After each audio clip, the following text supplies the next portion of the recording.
Bonjour à tous. Je veux par la grâce de Dieu nous exhorter aujourd'hui à avoir une foi ferme. Je peux intituler ce message la manifestation de la foi ou la foi en action. J'aimerais d'entrée de jeu définir simplement la foi.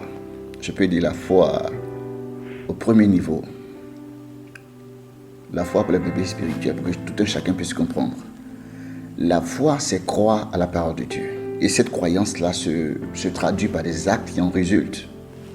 Ce qui veut dire que si tu crois réellement en la parole de Dieu, tes actes suivront.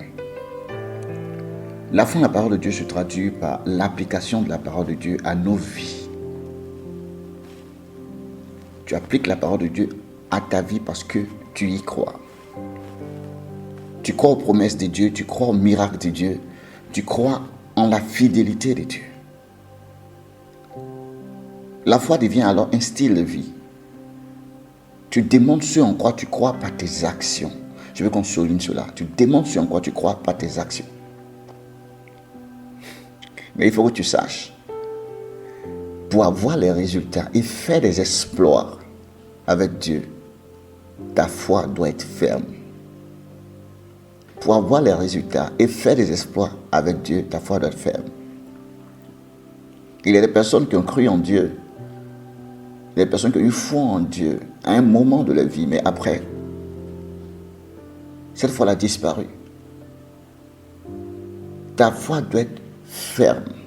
Et j'aimerais prendre un verset de la Bible pour nous, un passage de la Bible pour nous expliquer quelque chose. Je veux qu'on aille rapidement dans le livre de Matthieu. Matthieu chapitre 15, c'est l'histoire de la femme cananéenne qui va nous aider à comprendre certaines choses. Matthieu chapitre 15, je lis à partir du verset 22.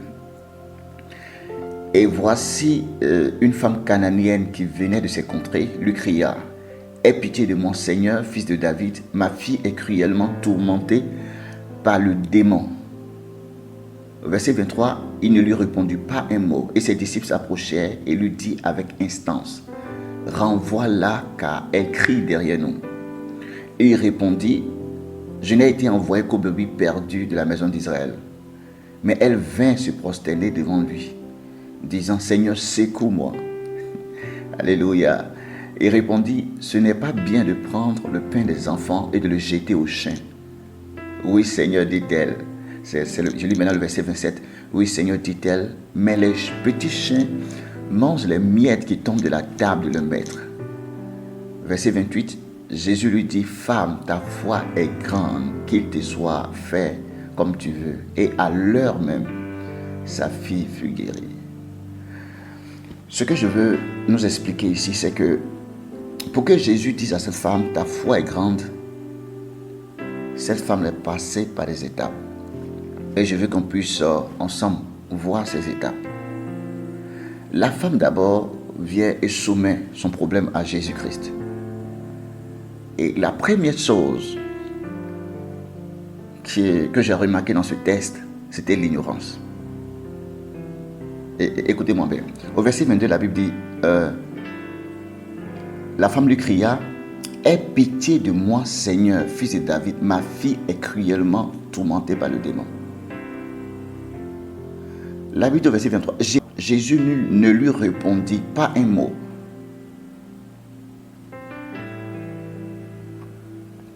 Jésus ne lui a pas répondu. Jésus l'a comme ignoré. Et je ne sais pas si vous voyez cela. Jésus l'a comme ignoré. Et ses disciples même lui ont dit: Seigneur, elle nous fatigue, elle crie, renvoie-la. Cette femme-là était une femme persévérante. Pendant que tu cries à Dieu, pendant que tu pries, tu peux ne rien recevoir. Tu pries à Jésus, tu cries au Père et tu n'as aucun mot. Tu prends une semaine, 6 et 8 heures, Seigneur, glorifie ton nom, parle-moi. Aucun mot. Alors que tu cries à Dieu. Et quand Jésus lui répond, après l'ignorance, quand Jésus lui répond, Jésus lui dit: je n'ai été envoyé qu'aux brebis perdues de la maison d'Israël. Waouh! Après avoir passé un bon moment à crier après Jésus-Christ. Après l'avoir en griffe ignoré, Jésus lui dit, je n'ai été envoyé qu'aux brebis perdues d'Israël. Cette réponse-là n'allait pas dans le sens de sa prière. Alléluia. Tu peux expérimenter l'ignorance où tu n'entends aucun mot. Apparemment, tu ne sens rien, tu n'entends aucun mot. Après cela, tu peux sentir, pendant que tu continues à prier, tu peux voir des situations qui ressemblent à des situations de refus. Comme si le Seigneur ne voulait pas te donner, comme si la chose n'était pas aussi destinée. Tu vois des vents contraires. Au lieu de voir la situation aller dans le sens de l'exaucement, tu vois des vents contraires. Mais regardez la réaction de la femme. Elle a dit, mais Jésus a dit, je n'ai pas été envoyé, je n'ai été envoyé qu'aux brebis perdues d'Israël. Mais elle vint se prosterner devant lui, disant, Seigneur, secours-moi. La femme ne s'est pas rétractée, la femme a continué dans sa demande. Elle a fait encore quelque chose de plus. Elle est allée se prosterner devant Jésus. Mais malgré sa prosternation, Jésus lui répond au verset 27, il n'est pas bien de prendre le pain des enfants, de le jeter aux chiens. Waouh. Il n'est pas bien de prendre le pain des enfants et de le jeter aux chiens. Certaines personnes, peut-être, se seraient arrêtées là, ou bien se seraient rétractées automatiquement. Parce que ça paraît un peu dur ici. Souvent tu pries, tu n'as pas un mot. Après cela, des situations contraires arrivent pendant que tu continues à prier. Et pour persévérer, tu prends un moment de jeûne où tu te prosternes devant Jésus-Christ. Alléluia. Et qu'est-ce que tu constates? Tu constates que d'autres personnes voient le miracle de Dieu et toi, tu ne vois rien. Tu peux avoir même eu quelque chose qui ressemble à une mauvaise nouvelle. Regardez, Jésus dit, il n'est pas bon de prendre le pain des enfants et de le jeter aux chiens. Tu dis, mais Seigneur, c'est quoi? Tu as une préférence. Tu as l'impression que tu auras l'impression que le Seigneur a une préférence. C'est une impression, ce n'est pas la vérité. Souvent, il y a des personnes qui ont cette impression que le Seigneur a une préférence, qu'il donne à telle personne et puis moi je suis derrière. Alors, elle s'arrête pour dire je ne prie plus. Mais cette femme n'a pas fait comme ça. Au verset 27, oui Seigneur, dit-elle, mais, vous savez, à chaque fois il y a mais. Le mais veut dire que cette femme allait contre les situations qui venaient. Non, des situations qui venaient, qui ne l'arrangeaient pas. Elle allait contre cela. Elle persévérait. Elle avançait. Elle ne se laissait pas briser par ses paroles. Elle dit, mais les petits chiens mangent les miettes qui tombent de la table de maître. Alors, oh, gloire à Dieu. Jésus dit, alors, il est dit au verset 28, alors, Jésus lui dit, femme, ta foi est grande, Qu'il te soit fait comme tu veux. Et à l'heure même, sa fille fut guérie. Beaucoup de personnes parlent de foi. Je crois en Dieu. Et tu es zélé, tu fais l'œuvre de Dieu, tu es à l'église, tu passes des temps de jeûne, de prière, tu as même des miracles se produisent dans ta vie. Peut-être tu chantes à l'église, tu es dans le groupe d'intercession et tu persévères. Tu payes tes offrandes, ta dîme, tu aides des orphelinats, tu soutiens les saints. Alléluia, tu fais des choses incroyables. Mais tu veux des choses de Dieu. Tu constates que tu as prié pour cela. Tu n'as reçu aucune parole de Dieu. Tu as continué à prier. tu as senti comme un refus. Parce que quand tu sors, il y a des situations contraires. Tu as pris des temps de jeûne, peut-être tu t'es retiré même. Tu as peut-être constaté que après cela, d'autres personnes ont reçu et toi tu n'as pas reçu. Tu as peut-être eu l'impression que Dieu avait des préférences. Non, Dieu préfère les autres. Dieu fait une discrimination. Il n'y a pas de discrimination en Dieu. Tu dois rester une personne persévérante. Ta foi doit traverser certaines étapes. Ta foi doit traverser certaines étapes. Alléluia. Gloire à Dieu. Ta foi doit traverser certaines étapes. Elle est venue se prosterner. Et Jésus lui dit, on ne donne pas le pain des enfants aux chiens. Tu arrives à un moment où le découragement peut t'attaquer parce que tu as tout mis dans la prière, tu t'es prosterné.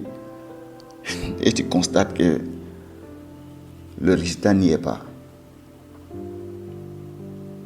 Mais traverse ce vent, avance toujours. Je peux te donner encore l'histoire de Bartimée qui a crié après Jésus. Il a entendu parler de Jésus. Alors il crie, fils de David, aie pitié de moi. Mais Jésus a fait comme s'il n'entendait pas, alors qu'il entendait. Les gens ont essayé de le calmer pour dire calme-toi. Mais il a crié encore plus fort. C'est ça la foi. La foi se démontre par une persévérance, une détermination à s'asseoir sur la parole de Dieu, à demeurer sur la parole de Dieu, à crier la parole de Dieu, quelles que soient les situations de la vie. Parce que le Dieu qu'on adore ne ment pas. Il est fidèle, il est réel, il est amour. C'est la même histoire qu'a vécu la femme qui voulait qu'on lui rende justice. Elle était déterminée, persévérante. Elle est partie voir le juge qui était un juge unique. Elle venait à chaque fois, malgré ce que le juge pouvait faire, elle venait à chaque fois, rends-moi justice. Rends-moi justice de ma partie adverse. Rends-moi justice, rends-moi justice. Et le juge a dit, je sais que je suis méchant.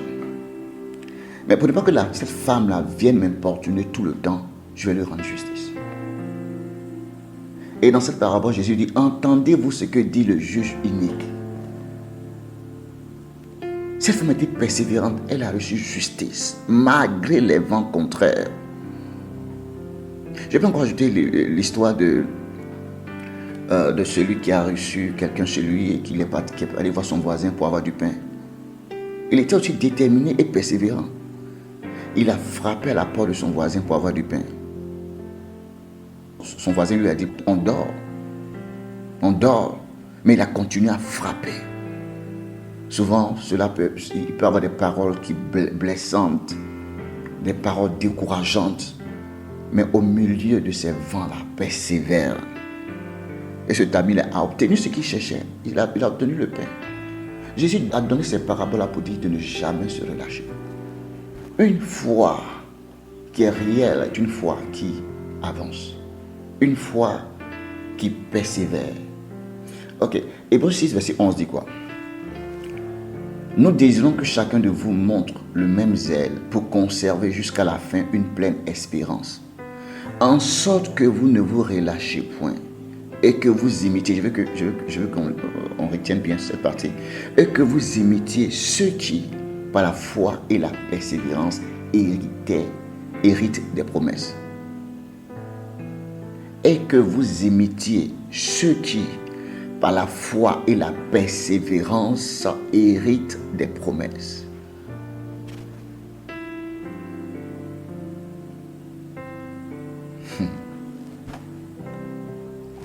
La Bible dit d'imiter ceux qui ont obtenu les promesses par la foi et la persévérance.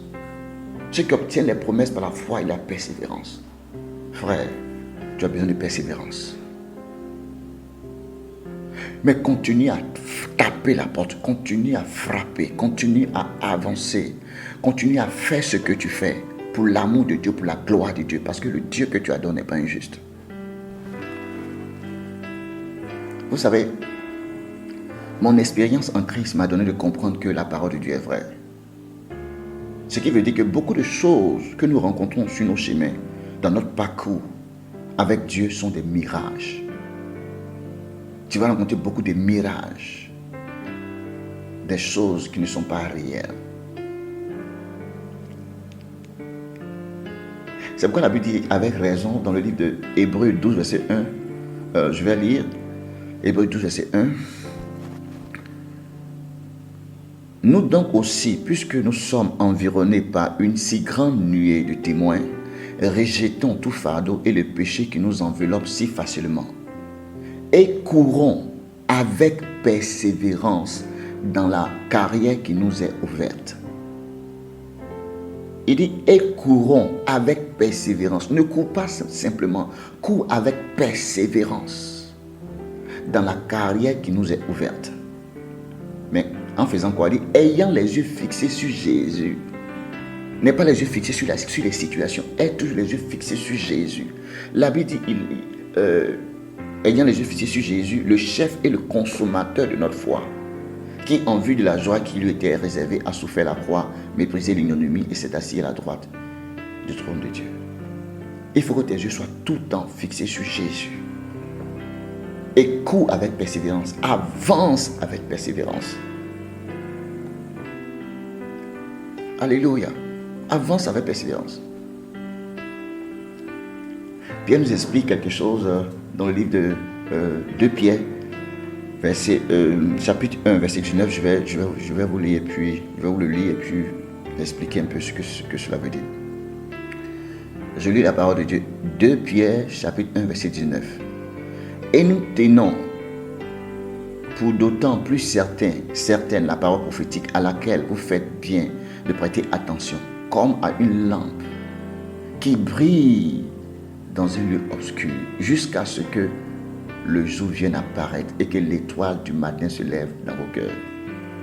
La Bible dit, prêtons attention à la parole prophétique. Prêtons attention à la parole prophétique. C'est comme une lampe qui brille dans un lieu obscur. La parole de Dieu est comme une lampe qui brille dans un lieu obscur. Cette lumière peut être petite, mais au fur et à mesure que tu prêtes attention, que tu te focalises dessus, cette lumière grandit, cette lumière s'élargit et cette lumière domine les ténèbres. Cette lumière submerge les ténèbres. Alléluia. Alléluia. Quand tu médites la parole de Dieu, la lumière naît dans ta vie, la lumière naît dans ton foyer, la lumière brille, commence à briller. Mais quand tu continues, tu persévères, cette lumière-là devient grande. Cette lumière-là devient de plus en plus glorieuse. Et elle domine sur ta vie. Ne recule pas, avance. Ne recule pas, avance. C'est pourquoi je vais te dire une chose.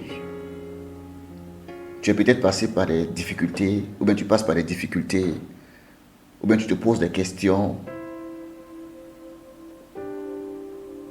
Et toutes ces choses t'ont refroidi, tu t'es laissé refroidir dans ton zèle pour Dieu, dans ton zèle pour l'œuvre de Dieu, dans ton zèle pour l'église, dans ton zèle pour des choses de Dieu, parce que tu as prié, tu n'as peut-être pas vu. Tu n'as pas entendu la voix de Dieu. Mais je te dis aujourd'hui, garde ce même zèle. Garde cette même force. Persévère. Persévère.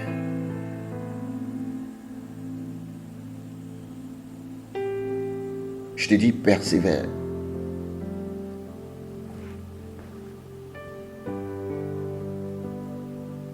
Hébreux 6, 11 dit, nous désirons que chacun de vous montre le même zèle pour conserver jusqu'à la fin une pleine espérance. C'est ce que la Bible a dit, ce que j'ai lu tout à l'heure. Le même zèle.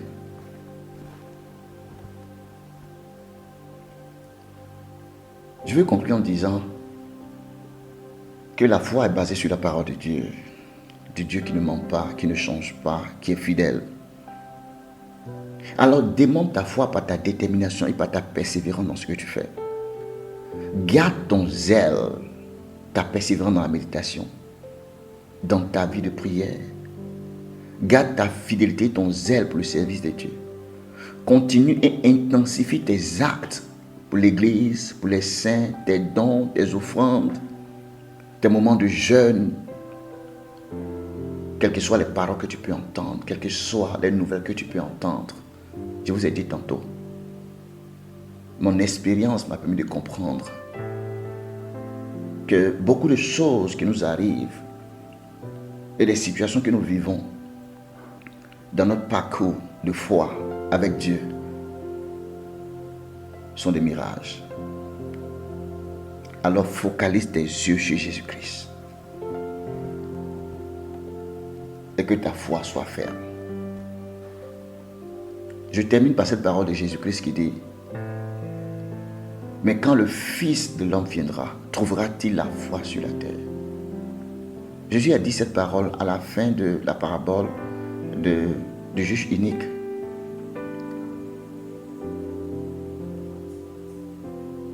Quand je viendrai, est-ce que je trouverai la foi? Est-ce que je trouverai des personnes persévérantes, déterminées, qui croient en moi? Et quel que soit ce qui peut se passer, qui s'accrochent à la parole de Dieu pour voir le résultat dans la vie. Est-ce qu'il va trouver ces personnes? Est-ce que Dieu peut trouver cette personne en toi? Cette personne en toi. Il y a des personnes qui ont mis leur foi en Dieu, qui ont cru en Dieu, qui étaient dans le monde, qui vivaient une vie peut-être, qui faisaient des affaires, mais qui étaient dans la corruption. Elles ont donné leur vie au Seigneur et puis elles ont constaté la pauvreté, des situations difficiles, mais elles ont persévéré. Et Dieu lui a donné la gloire. Si tu intercèdes, persévère dans l'intercession. Améliore-toi dans l'intercession. Intensifie l'intercession. Peu importe ce qui se passe. C'est la démonstration de ta foi. Si tu avais l'habitude de faire des veillées de prière et que tu t'es relâché à cause de ce que tu vis autour de toi, de ce que tu constates autour de toi, alors reviens à ton premier amour et manifeste une foi qui persévère, une foi ferme. Peut-être que tu faisais des choses, il y a des gens qui donnaient aux orphelinats, qui aidaient des personnes, mais qui n'ont rien vu après cela. A contrario, elles ont expérimenté des situations plus difficiles. Elles se sont dit, ok, c'est que Dieu ne m'écoute pas. Non. Continue. Continue. Il y a d'autres qui sont relâchés dans le service de Dieu. Depuis que je sais Dieu, je veux me marier, il n'y a pas de mariage. Bon, comme ça, moi aussi, je ne fais plus. Où est ta foi? La Bible dit, imite ceux qui, par la foi et la persévérance, héritent des promesses. Que la grâce de Dieu repose sur toi. Tu es béni.